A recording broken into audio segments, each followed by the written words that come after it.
The Force Awakens narrative is so weak, it can be broken with one question. Why is there a resistance?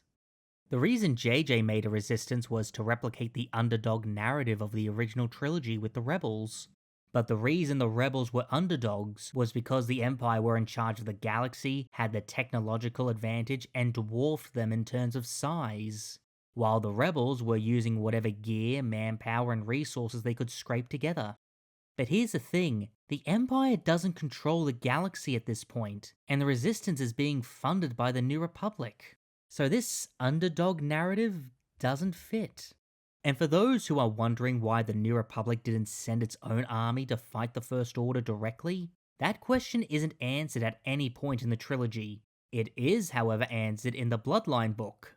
Basically, the New Republic had reduced its military since the war with the Empire, and when the First Order emerged, the Republic had become complacent and didn't recognize them as a threat. Mind you, I'm not advocating for this method of duct taping shoddy storytelling, I'm just providing context The Force Awakens doesn't. Here's my problem as a Star Wars fan. Even if the New Republic reduced its military, what about individual planets and systems?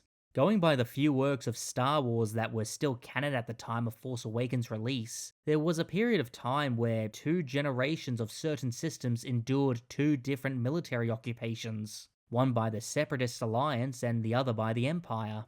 And yet they didn't create their own military to defend themselves if they were ever invaded again? What about the planets that used to be separatists? The reason they seceded from the Galactic Republic was because they believed it was corrupt. And hindsight being 2020, it was, considering a Sith Lord was in charge and turned the democracy into an empire.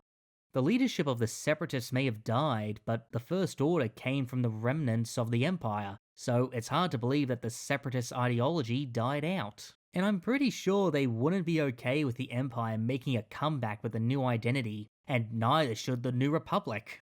The reason the Galactic Republic didn't have a military was because there was a literal millennium of peace before the Clone Wars, and whatever small disputes did happen were resolved by that planet's militia and the Jedi Order.